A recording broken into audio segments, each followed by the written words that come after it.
श्रीमते भक्ति वेदांत स्वामी निति नामिने। नमस्ते सारस्वते देवे गौरवाणी प्रचारिणे विशेष शून्यवादी पाश्चात्य देशतारिणे। जय श्री कृष्ण चैतन्य प्रभु नित्यानंद श्री अद्वैत गदाधर श्रीवासादि गौर भक्त वृंद। हरे कृष्णा कृष्णा कृष्णा हरे हरे, हरे राम राम राम हरे हरे। जय श्री प्रभुपाद की जय, गुरु महाराज की जय। ओम अज्ञानतिमिरान्धस्य ज्ञानाञ्जनशलाकया चक्षुर्मिलितं येन तस्मै श्री गुरुवे नमः। श्री चैतन्य मनोभीष्टं स्थापितं येन भूतले स्वयं रूप कदा मह्यं ददाति स्वपदान्तिकम्। वन्देऽहं श्रीगुरो श्रीयुतपत्कमलं श्रीगुरून् वैष्णवांचं श्रीरूपं साग्रजातं सगण रघुनाथान्वितं तं सजीवं साद्वैतं सावधूतं परिजन सहितं कृष्ण चैतन्य देवं श्री राधा कृष्ण पादान् सगण ललिता श्री विशाखान्वितांच। हे कृष्ण करुणा सिंधु दीनबंधो जगतपते गोपेश गोपिका कांत राधा कांत नमस्तुते। तप्त कांचन गौरांगी श्री राधे वृंदावनेश्वरी वृषभानुसुते देवी प्रणमामि हरिप्रिये। कल्पतरुभ्यश्च कृपा सिन्धुभ्यैव च पतितानां पावनेभ्यो वैष्णवेभ्यो नमो नमः। जय श्री कृष्ण चैतन्य प्रभु नित्यानंद श्री अद्वैत गदाधर श्रीवासादि गौर भक्त वृंद। हरे कृष्णा कृष्णा कृष्णा हरे हरे, हरे राम राम राम हरे हरे। ओम नमो भगवते वासुदेवाय, ओम नमो भगवते वासुदेवाय, ओम नमो भगवते वासुदेवाय। नारायणं नमस्कृत्य नरं चैव नरोत्तमं देवीं सरस्वतीं व्यासा तदो जयमुदीरये।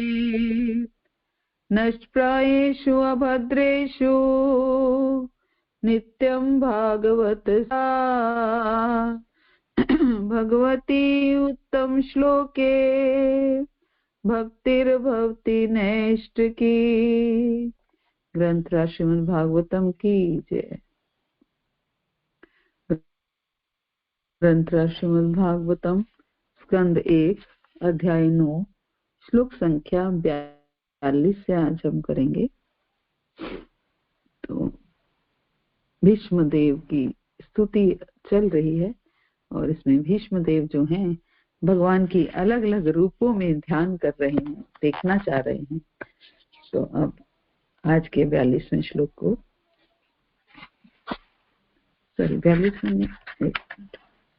41वां श्लोक आज हम करेंगे। 40 तक हमने कल किए थे। 41 श्लोक। मुनिगण नृपवरे संकुलेनंत सदसि युधिष्ठिर राजसूय येषाम् अर्णम् उपपेद ईक्षणीयो मम दृशि गोचर एष अविरात्मा। मुनिगण नृपवर संकुले अंत सदसि युधिष्ठिर राज सूय येषाम् अर्णमुपैद ईक्षणीयो मम दृशि गोचर एष अविरात्मा।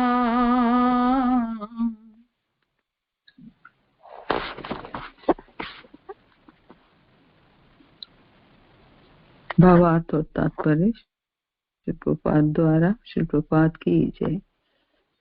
महाराज युधिष्ठिर द्वारा संपन्न राजसूय यज्ञ में विश्व के सारे महापुरुषों, राजाओं तथा विद्वानों की एक महान सभा हुई थी, और उस सभा में सबों ने श्री कृष्ण की पूजा परम पूज्य भगवान के रूप में की थी।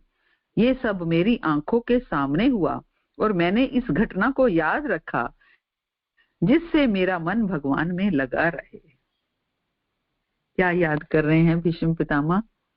राजसूय यज्ञ, जिसमें कृष्ण की अग्र पूजा की गई थी।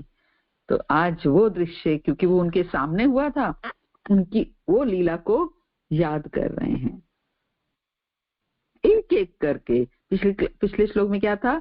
मेरा मन उन भगवान श्री कृष्ण में एकाग्र हो जिनकी चाल तथा प्रेम भरी मुस्कान ने ब्रजवासियों की गोपियों को, रमणियों को आकृष्ट कर लिया।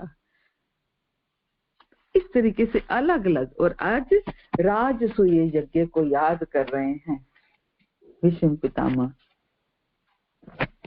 युधिष्ठिर के या राजसूय यज्ञ में मुनियों और राजाओं से भरी हुई सभा में, जिनकी मेरे सामने सबसे पहले पूजा हुई, मेरे सामने वही सर्वात्मा प्रभु आज मुझे दर्शन दे रहे हैं। राजसूय यज्ञ युद्ध से बहुत पहले हुआ था, और राजसूय यज्ञ वही कर सकता है। राजसूय यज्ञ क्या होता है कि वही राजसूय यज्ञ कर सकता है जो संसार में सबको हरा चुका हो। तो भगवान कृष्ण की कृपा से महाराज युधिष्ठिर सबको परास्त कर चुके थे, और सारे जगहों में अर्जुन धन लाए थे, जिसके कारण उनका एक नाम धनंजय पड़ा था। भीमसेन, नकुल, सहदेव भी धन इकट्ठा किया था उन्होंने भी। और महाराज युधिष्ठिर के राजसूय यज्ञ में भगवान श्री कृष्ण की अग्र पूजा हुई थी, और श्री कृष्ण का सबसे श्रेष्ठ आसन पर बैठाकर महाराज युधिष्ठिर ने उनकी पूजा की, चरण धोए, बहुत अलंकार और दिव्य वस्त्र दिए। द्रौपदी जी भी भगवान का चरण धोने के लिए जल दे दिए, और उस समय उस सभा में सारे ब्रह्म ऋषि, राज ऋषि, देव ऋषि सब उपस्थित थे। तो महाराज युधिष्ठिर की हार्दिक इच्छा थी कि श्री कृष्ण को सर्व अध्यक्ष, सर्व आराध्य के रूप में स्थापित किया जाए।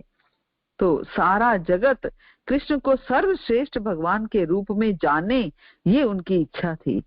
इसलिए उस सभा में प्रस्ताव रखा गया कि सबसे पहले किसकी पूजा की जाए। किसी ने भीष्म पितामह का ही नाम लिया, किसी ने किसका नाम लिया, लेकिन स्वयं भीष्म पितामह ने भगवान कृष्ण का नाम लिया। कई लोगों ने अपना अपना विचार प्रस्तुत किया, परंतु मतभेद बना रहा। जब सहदेव जी ने अग्र पूजा के लिए श्री कृष्ण के नाम का प्रस्ताव रखा, तब भीष्म पितामह और युधिष्ठिर महाराज तुरंत उनका अनुमोदन करने लगे कि हाँ, बिल्कुल अग्र पूजा किसकी होनी चाहिए? श्री कृष्ण की होनी चाहिए। तो सहदेव स्पष्ट कहने लगे कि श्री कृष्ण सर्वदेवमय और सर्व वेदमय हैं। जैसे वृक्ष के मूल में जल देने से वृक्ष की शाखा, डाली, पत्ता जो है, वो पुष्प, फल, इन सबको तृप्ति हो जाती है, ऐसे ही श्री कृष्ण की पूजा करने से सबकी पूजा हो जाती है। महाराज युधिष्ठिर द्वारा इसकी पूरी स्थापना की गई, केवल शिशुपाल ने विरोध किया। तो ये महाराज युधिष्ठिर के मुसेरा और श्री कृष्ण के फुफेरा भाई थे। हम जानते हैं शिशुपाल कौन थे? महाराज युधिष्ठिर के मुसेरा भाई थे और श्री कृष्ण के फुफेरा भाई थे।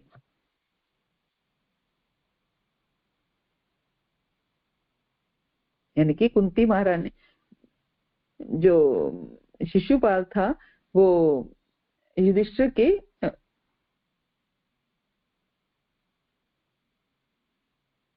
कृष्ण के बुआ का बेटा था।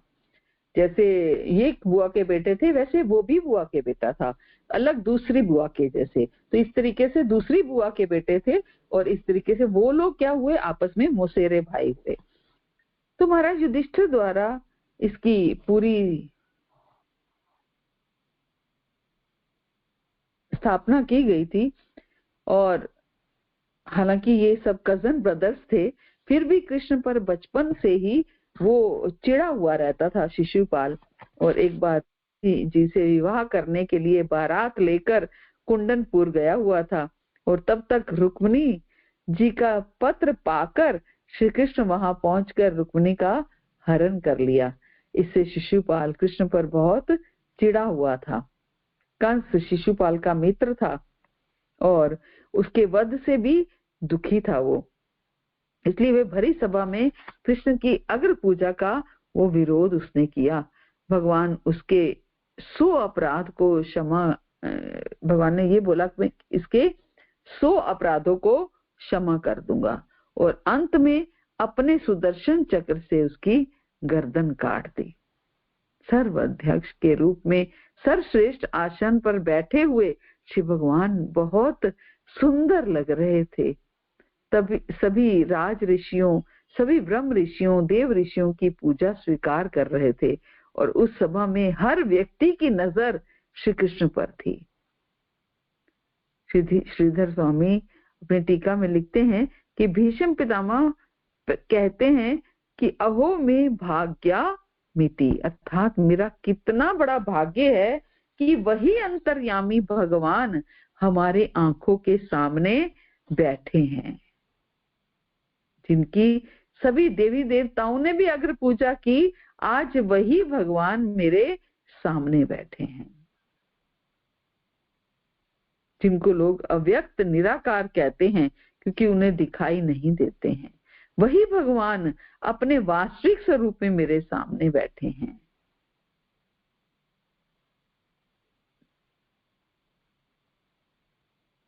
जिनको लोग निराकार कहते हैं, अव्यक्त कहते हैं, क्योंकि वो उन्हें दिखाई नहीं देते, वही भगवान अपने वास्तविक स्वरूप में मेरे सामने प्रकट हैं।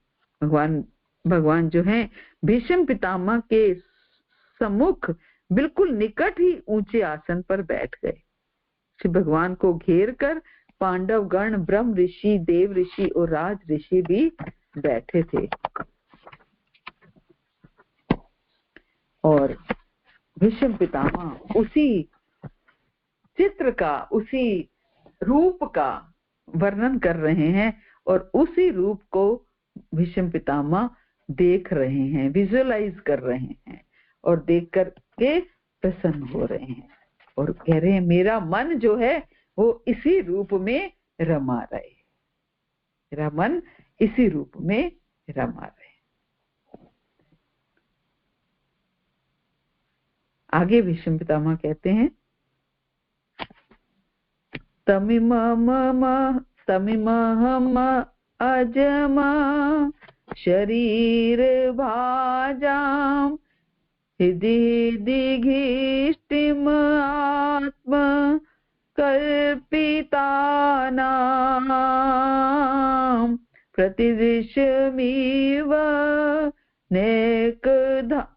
प्रतिदिशमिव नेकधार्कमेकं समधिगतो अस्मि विधूत भेद मोहा। अब मैं पूर्ण एकाग्रता से एक ईश्वर श्री कृष्ण का ध्यान कर सकता हूँ। एक ईश्वर, अब मैं पूर्ण एकाग्रता से एक ईश्वर श्री कृष्ण का ध्यान कर सकता हूँ, जो इस समय मेरे सामने उपस्थित हैं। क्योंकि अब मैं प्रत्येक के हृदय में, यहाँ तक कि मनोधर्मियों के हृदय में भी रहने वाले उनके प्रति द्वैत भाव की स्थिति को पार कर चुका हूँ। वे सबों के हृदय में रहते हैं।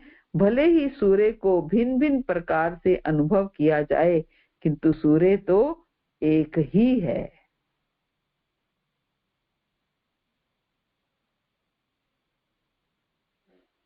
क्या कह रहे हैं भीष्म पितामह, अब मैं पूर्ण एकाग्रता से एक ईश्वर श्री कृष्ण का ध्यान कर सकता हूँ जो इस समय मेरे सामने उपस्थित हैं।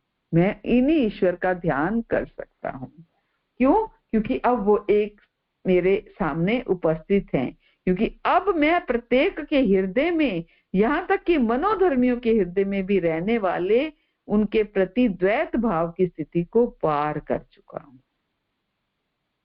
तो भीष्म पितामह कहते हैं कि अब मैं श्री कृष्ण को पूरा पूरा जान गया हूँ। अब मैं श्री कृष्ण को पूरा पूरा जान गया हूँ। हालांकि श्री कृष्ण एक हैं, फिर भी सर्वत्र हैं, फिर भी सर्वत्र हैं। सबके शरीर का निर्माण करके सबके शरीर में रहते हैं। कृष्ण सबके शरीर का निर्माण करके सबके शरीर में रहते हैं। वैकुंठ में, द्वारका में, मथुरा में, ब्रज में, कुरुक्षेत्र में, स्वर्ग में, पाताल में और समस्त जीवों के हृदय में एक ही कृष्ण रहते हैं, एक ही कृष्ण रहते हैं।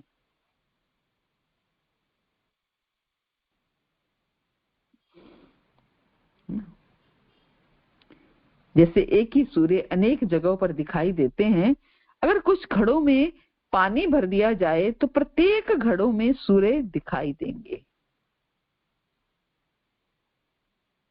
अगर कुछ घड़ों में पानी भर दिया जाए तो हर प्रत्येक घड़ों में सूर्य दिखाई देंगे। श्री कृष्ण ही कारणोदक्षाई विष्णु है, श्री कृष्ण ही गर्भोदक्षाई विष्णु है, श्री कृष्ण ही क्षीरोदक्षाई विष्णु है और सभी अवतारों के रूप हैं। भीष्म पितामह कहते हैं कि अब इनके रहस्य का पता चला है, ऐसे श्री कृष्ण में मेरी प्रीति हो, ऐसे श्री कृष्ण में मेरी प्रीति हो।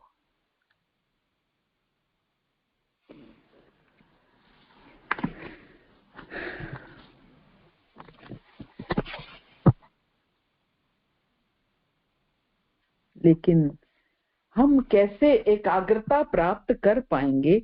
क्योंकि भीष्म पितामह ने तो एक ईश्वर श्री कृष्ण का ध्यान किया।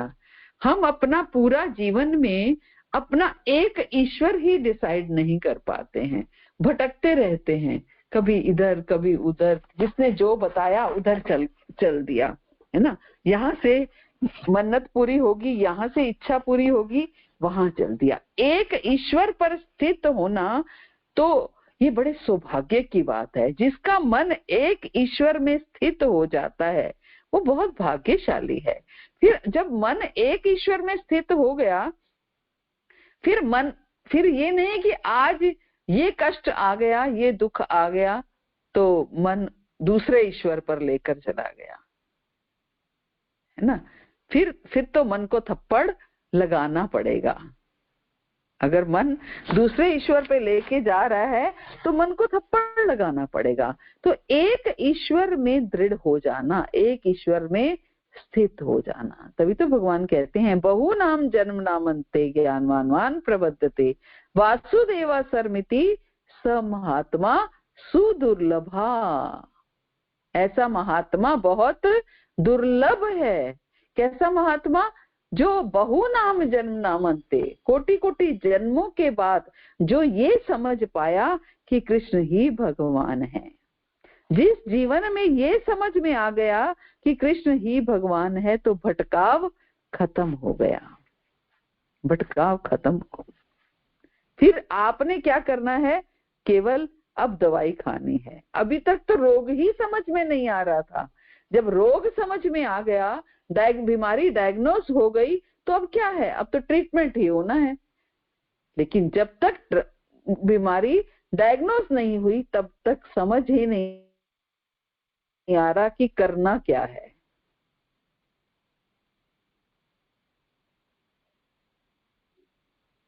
ना। अगर कृष्ण ही भगवान है ये समझ में आ गए तो फिर क्या है? भजना ही तो है। तभी तो कहा गया है बहु नाम जन्म नामते, कोटि कोटि जन्मों के बाद कोई एक ऐसा विरला होता है जो ये समझता है वासुदेवा सर्मिति, वासुदेवा सर्मिति, वासुदेव ही सब कुछ है, स महात्मा सुदुर्लभा, ऐसा महात्मा बहुत दुर्लभ है, दुर्लभ है। भगवान ने अपने अनन्य भक्त को दुर्लभ बताया है और अपने आप को सुलभ बताया है।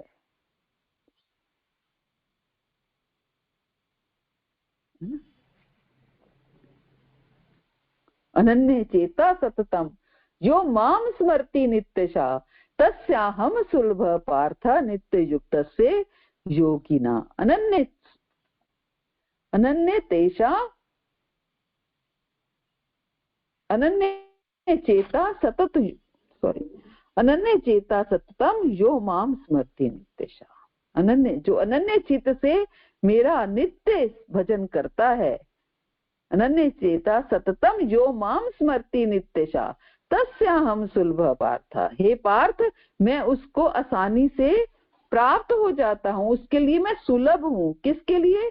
जो अनन्य भाव से मेरा भजन करता है उसको मैं आसानी से प्राप्त हो जाता हूँ, उसके लिए सुलभ हूँ। लेकिन मेरा भक्त बहुत दुर्लभ है, मेरा भक्त बहुत दुर्लभ है। तो भीष्म पितामह भगवान के उस स्वरूप की वो देख रहे हैं, उस स्वरूप के दर्शन कर रहे हैं जो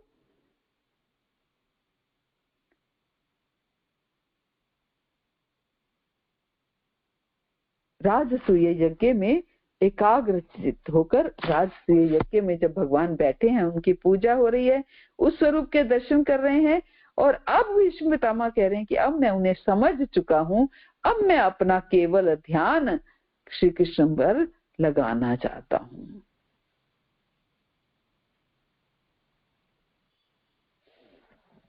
आगे भीष्म पितामह कह रहे हैं, प्रपा तात्पर्य में बहुत सुंदर लिख रहे हैं, भीष्म देव के आराध्य पार्थ सारथी रूप में भगवान श्री कृष्ण हैं। भीष्म देव के आराध्य पार्थ सारथी रूप में भगवान श्री कृष्ण हैं। और वही कृष्ण वृंदावन में गोपियों के सर्वाधिक मनोहर श्याम सुंदर हैं।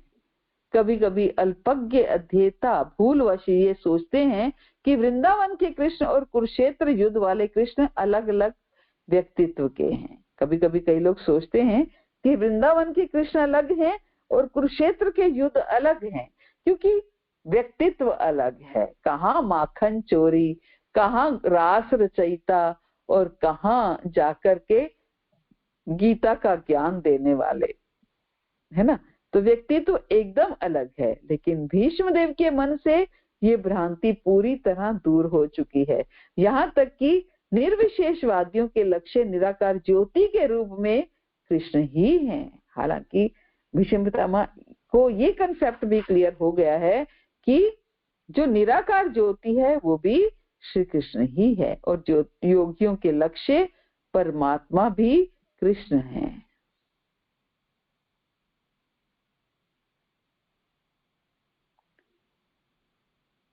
यहाँ तक कि निर्विशेषवादियों के लक्ष्य निराकार ज्योति के रूप में कृष्ण ही हैं और योगियों के लक्ष्य परमात्मा भी कृष्ण है।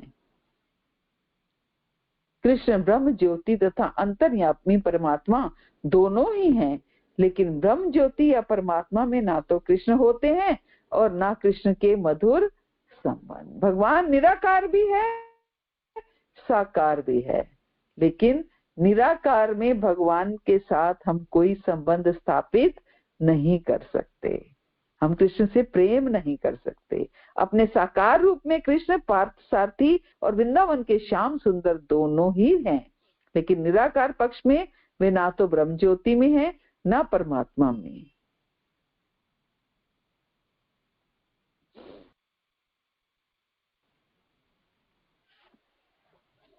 तो भीष्म पितामह उसी स्वरूप के दर्शन कर रहे हैं। आगे श्लोक संख्या 43 स्तुति यहाँ पर समाप्त होती है। अब 43वें श्लोक में सूत गोस्वामी कह रहे हैं,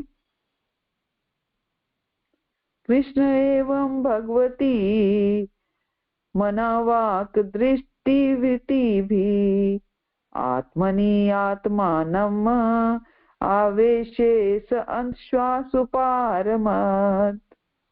सूत गोस्वामी ने कहा, इस प्रकार भीष्म देव ने मन वाणी दृष्टि तथा कार्यों से अपने आप को परमात्मा अर्थात पूर्ण पुरुषोत्तम भगवान श्री कृष्ण में लीन कर दिया और शांत हो गए और उनकी श्वास रुक गई।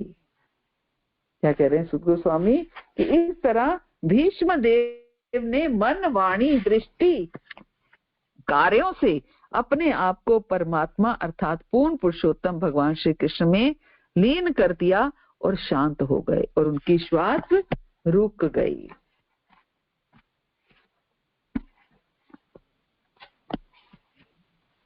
श्वास रुक गई। भगवान श्री कृष्ण में भीष्म पितामह के मन वाणी और नेत्र की वृत्ति लगी हुई थी।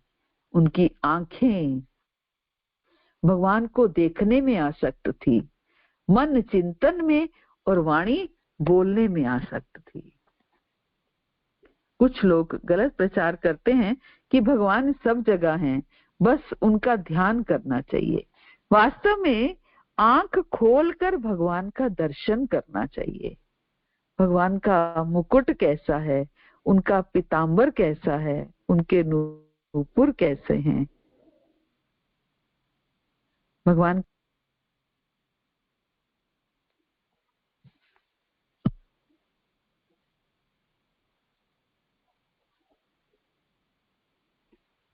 मुकुट कैसा है, पीतांबर कैसा है, भगवान कितने सुंदर दिख रहे हैं, नूपुर कैसे हैं। तो इस तरीके से भगवान को हम देख पाए, दर्शन कर पाए, उनको महसूस कर पाए।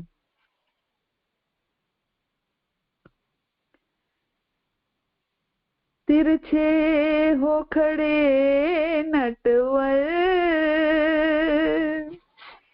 तिरछा हो मुकुट सर पर, तिरछे हो खड़े नटवर, तिरछा हो मुकुट सर पर,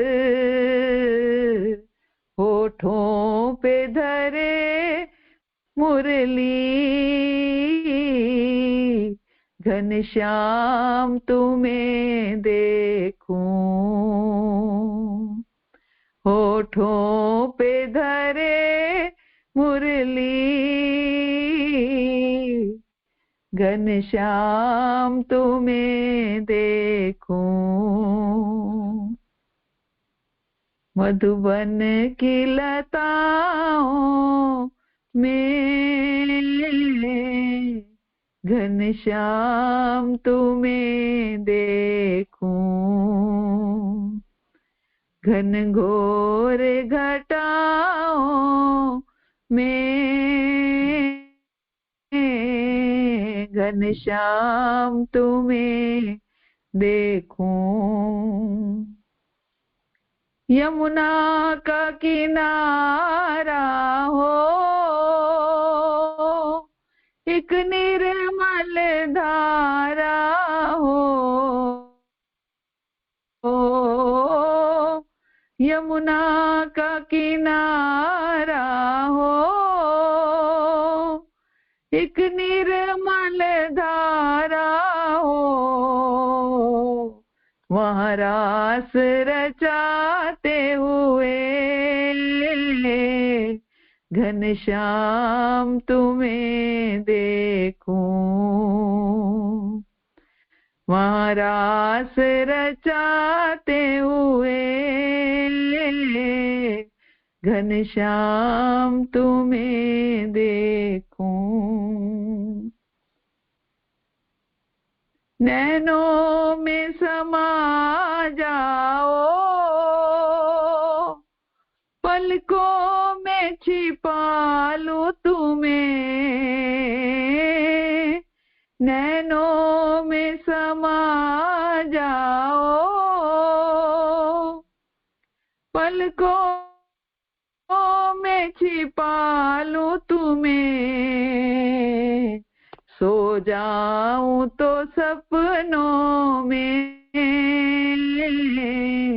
घनश्याम तुम्हें देखूं। सो जाऊं तो सपनों में,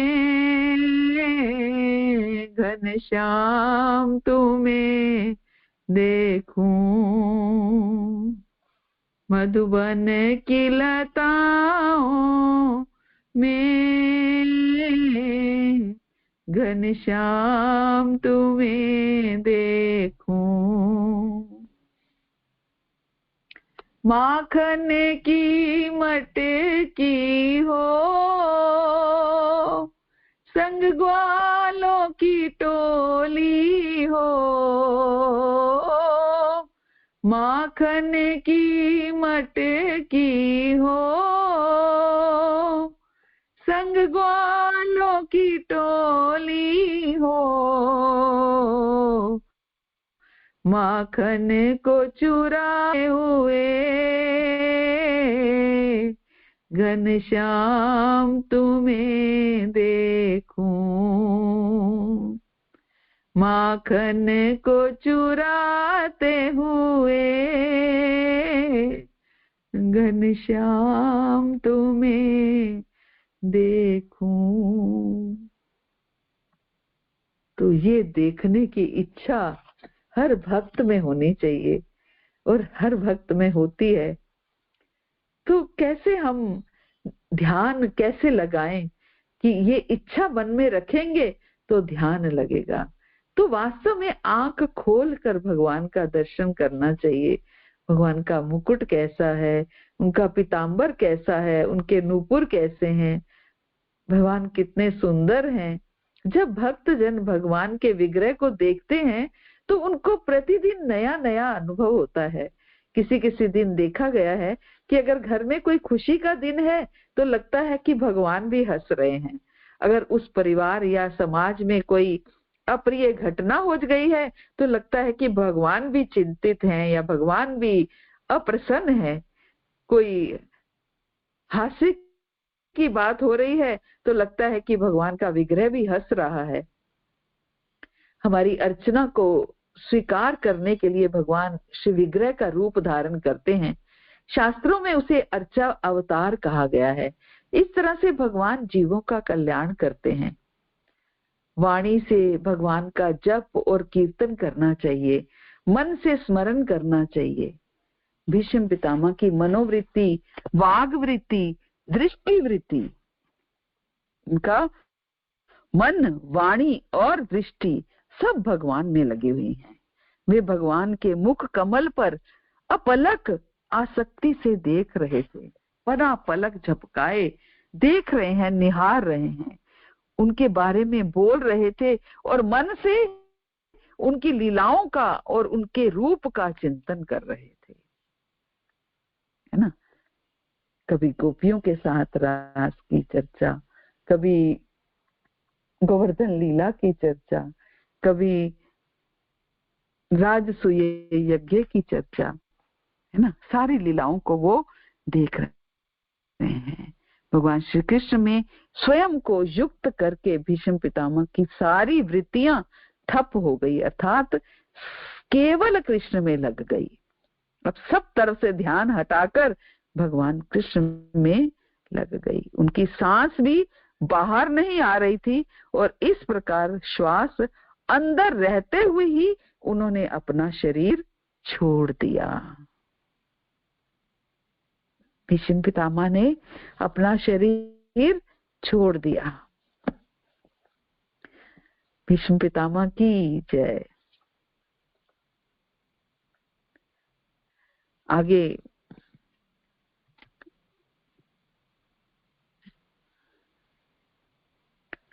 सुद गोस्वामी कहते हैं, ये जानकर कि भीष्म देव अनंत परम पूर्ण में लीन हो गए, वहां पर उपस्थित सारे लोग उसी तरह मौन हो गए जिस प्रकार दिन समाप्त होने पर पक्षी मौन हो जाते हैं। ये जानकर कि भीष्म देव अनंत परम पूर्ण में लीन हो गए। भीष्म पितामह भगवान की नित्य लीला में प्रवेश कर गए। ऋषि मुनि राज ऋषिगण सब लोग जान गए कि भीष्म पितामह निरुपाधि मायातीत भगवान श्री कृष्ण की संगति में चले गए। भीष्म पितामह का शरीर बाण शैया पर था। भीष्म नामक जो जीव है वो भगवान का पार्षद बनकर भगवान के धाम में चला गया।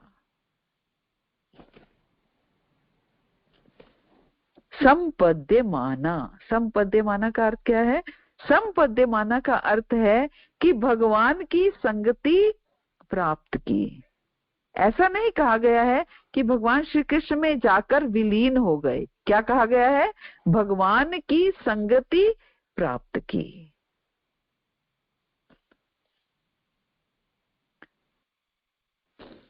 इसलिए श्रीमद् भागवतम को बहुत सावधानी से पढ़ना चाहिए। कुछ लोग कहते हैं कि जिस प्रकार बूंद या नदी समुद्र में मिल जाती है और ज्योति ज्योति में विलीन हो जाती है, उसी प्रकार जीव भगवान में मिल जाता है। ये बिल्कुल गलत बात है। क्या पुत्र पिता में या पत्नी पति में विलीन हो सकती है? यदि कोई जीव ये चाहे भी कि हम भगवान में समा जाएं, तब भी ये असंभव है। जीव भगवान के सखा, पिता या कुछ भी बन सकते हैं, लेकिन कभी भी जीव भगवान नहीं बन सकता। अगर कोई कृष्ण को अपना पुत्र माने तो कृष्ण पुत्र बन जाते हैं, पिता माने तो कृष्ण पिता बन जाते हैं। ये यथा माम प्रपद्यन्ते तास्तथे भजाम्यहम् मम तन्मानु वर्तन्ते मनुष्या पार सर्वशा। भगवान ऐसा व्यवहार करते हैं। हालांकि वे किसी भी स्थिति में सबसे महान हैं। किसी का प्रेम देखकर भगवान किसी के पुत्र या सखा बन सकते हैं। ऐसा सोचना कि अब मैं कृष्ण में मिल जाऊं और मेरी कोई अलग सत्ता ना रहे, ये बड़ी मूर्खता है। अगर कोई ऐसा सोचता है तो इसका मतलब माया उसकी दुर्दशा कर रही है। वे अनेक योनियों में पटकती है, लात मारती है। आज तक भगवान में कोई नहीं मिला और ना कोई मिलेगा। प्रभुपाद कहते हैं कि अगर भगवान की सेवा नहीं करोगे तो माया कुत्ते की सेवा कराएगी। तो इस तरह से माया सजा देती है। ऐसा नहीं है कि किसी को कुत्ते से द्वेष करना चाहिए, वह वफादार जीव है, लेकिन भगवान की सेवा अवश्य करनी चाहिए। मंदिर में जाकर भगवान का दर्शन करना चाहिए, उनको प्रणाम करना चाहिए, उनके नामों का जप कीर्तन करना चाहिए। जब भीष्म पितामह भगवान की लीला में चले गए, तब वहां जुटे हुए ऋषि मुनि, राज ऋषिगण, ब्रह्म ऋषिगण सब बिल्कुल चुपचाप हो गए, जैसे दिन बीत जाने पर रात्रि में पक्षी चुप हो जाते हैं।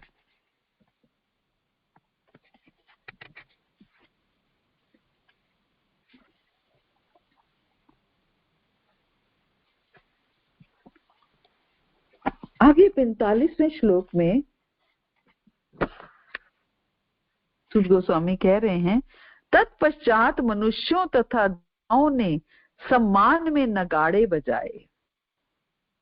सोचिए, भीष्म पितामह शरीर छोड़ रहे हैं और मनुष्य और देवता नगाड़े बजा रहे हैं, और निष्ठावान राजाओं ने सम्मान तथा आदर प्रदर्शित किया और आकाश से पुष्पों की वर्षा होने लगी। जब कोई वैष्णव जाते हैं तो यही होता है।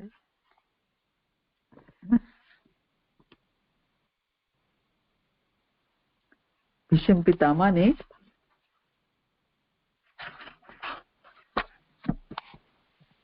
भगवान को प्राप्त किया, इसलिए देवताओं और मनुष्यों के द्वारा नगाड़े बजने लगे, दुंदुबियां बजने लगी। दुंदुबी बाजे का मुख जो है ऊपर की ओर करके जैसे बजाते हैं, दुंदुबी होती है ना, जैसे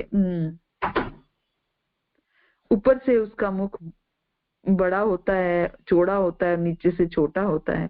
तो आकाश से देवता लोग भीष्म पितामह पर पुष्पों की वर्षा कर रहे थे। राजाओं में जो एक तरह से साधु प्रवृत्ति के राजा थे, वे भीष्म पितामह की प्रशंसा करने लगे कि वे बहुत बड़े भक्त थे, सदाचारी थे, महाधनुर्धर थे। वास्तव में जिनसे भगवान इतना प्रेम करते हैं उनका जीवन सफल है। जिनसे भगवान इतना प्रेम करते हैं उनका जीवन सफल है। भीष्म पितामह तो महाजन थे।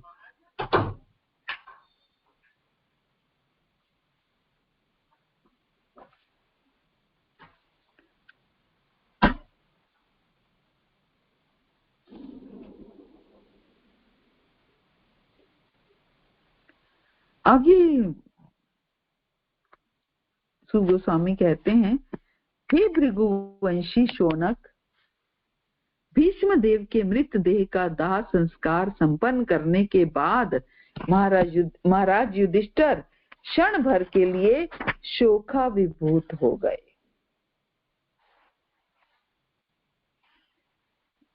महाराज युधिष्ठिर ने भीष्म देव का दाह संस्कार किया।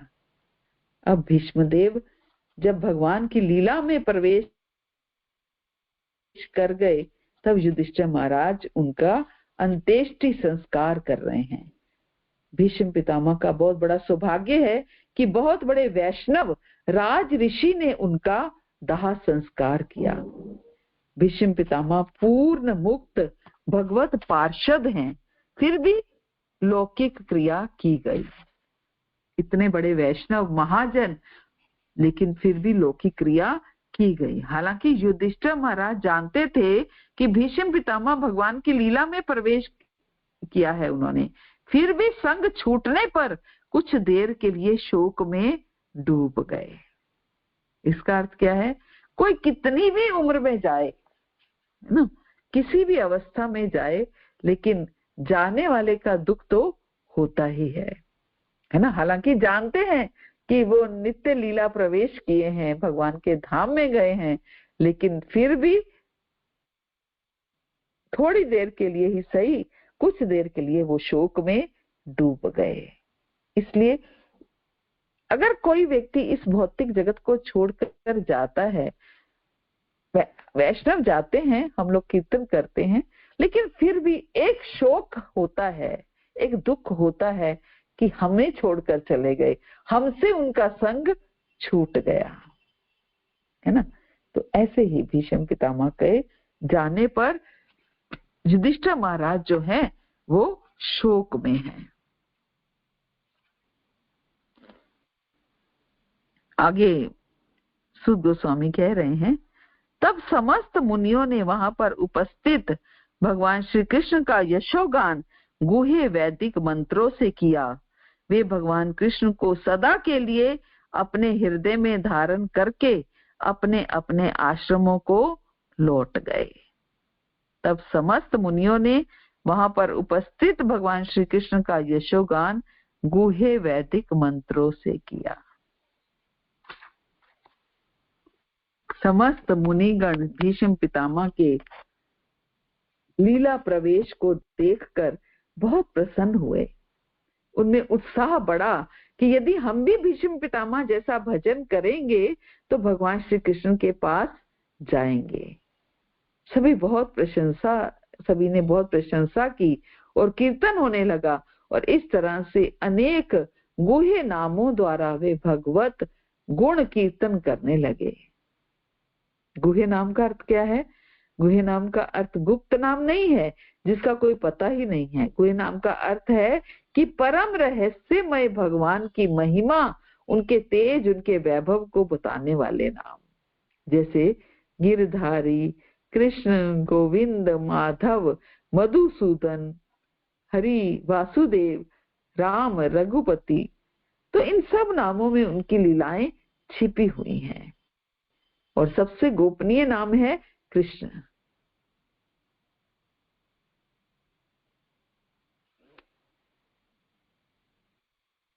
इन इन सब नामों में उनकी लीलाएं छिपी हैं। सबसे गोपनीय नाम कृष्ण है, क्योंकि गर्गाचार्य जी ने छिप कर नाम रखा था। कृष्ण नाम में भगवान के अनेक गुण हैं, जैसे सर्व आकर्षक, संपूर्ण यश, संपूर्ण वैराग्य, संपूर्ण ज्ञान, संपूर्ण धन, विद्या और सौंदर्य। गोविंद का अर्थ है गौओं और इंद्रियों के स्वामी। कोई जरूरी नहीं है कि बहुत लंबी स्तुति याद हो तब भगवान की स्तुति करेंगे। हरे कृष्ण महामंत्र द्वारा भी हम भगवान की स्तुति कर सकते हैं। तो इस प्रकार सभी श्रेष्ठ ऋषि मुनि भगवान श्री कृष्ण को अपने हृदय में धारण करते हुए और जीवा से भगवान के गुणों को गाते हुए सब अपने अपने आश्रम में चले गए।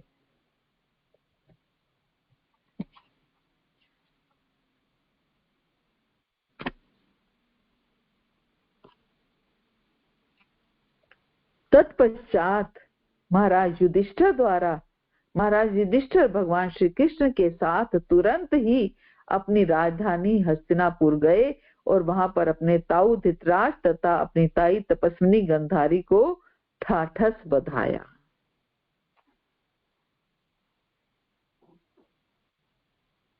सांत्वना दी। युधिष्ठिर ने धृतराष्ट्र और गांधारी को सांत्वना दी। गजाहेयम अर्थात जिस स्थान के नाम में गज या हस्ती शब्द है उसे हस्तिनापुर कहते हैं। महाभारत में वर्णन है कि भगवान श्री कृष्ण के साथ युधिष्ठिर महाराज हस्तिनापुर गए। धृतराष्ट्र महाराज के 100 बेटे मारे गए थे, इसलिए वे बहुत दुखी थे, विलाप कर रहे थे। वे दुर्योधन और दुशासन सब बेटों को याद कर करके रो रहे थे। और गंधारी 100 पुत्रों की जननी थी, वह भी पुत्रों के मारे जाने से बहुत दुखी थी।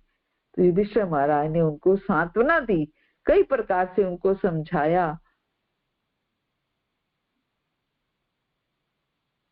कि आपके पुत्रों का वियोग लिखा हुआ था। मैं नहीं चाहता था कि युद्ध हो, लेकिन ये सब ईश्वर का विधान है। मैं भी आपका पुत्र हूँ और आप मेरे पिता हैं, मैं आपकी सेवा करूंगा, आप चिंता मत कीजिए। तो इस तरीके से राजा की सुशीलता है, ये युधिष्ठिर महाराज के द्वारा ये सीख मिलती है कि किस प्रकार परिवार के सदस्यों से यथा योग्य संबंध रखना और व्यवहार करना चाहिए।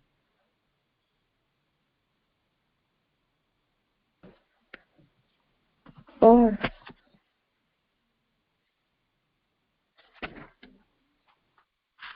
अंत में सुत गोस्वामी कहते हैं, तत्पश्चात परम धर्मात्मा राजा महाराज युधिष्ठिर ने अपने ताऊ द्वारा प्रतिपादित तथा श्री कृष्ण द्वारा अनुमोदित राज नियमों का सिद्धांत अनुसार साम्राज्य का संचालन किया।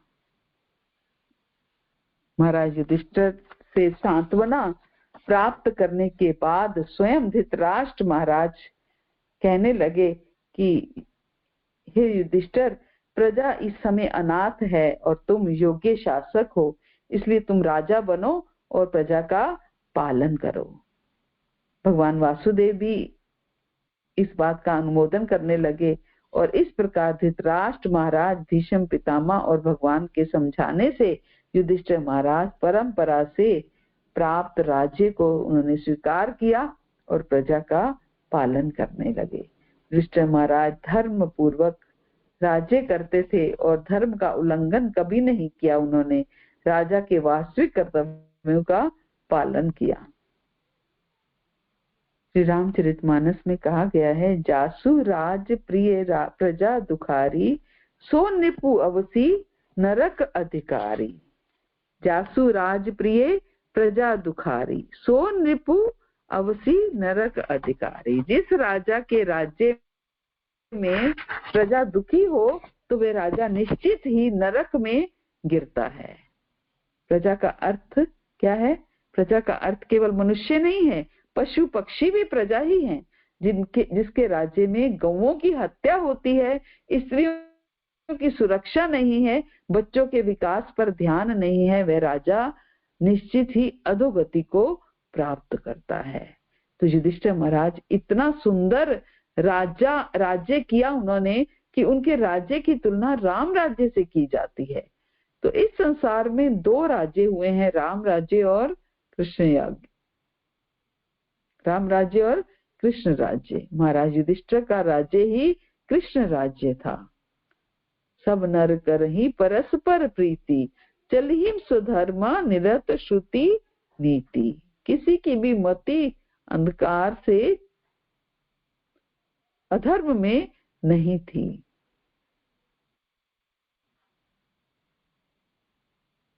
किसी की भी मति अधर्म में नहीं थी, सभी धर्म पर वर्णाश्रम के अनुसार चल रहे थे।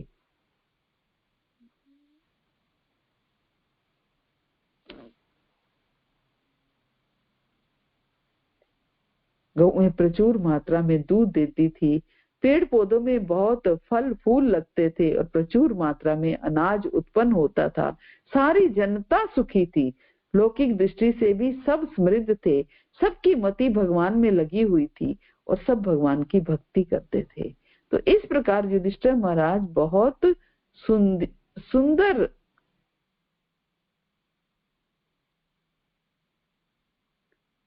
सबकी मति भगवान में लगी हुई थी और सब भगवान की भक्ति में थे। युधिष्ठिर महाराज बहुत सुंदर उन्होंने राज्य किया।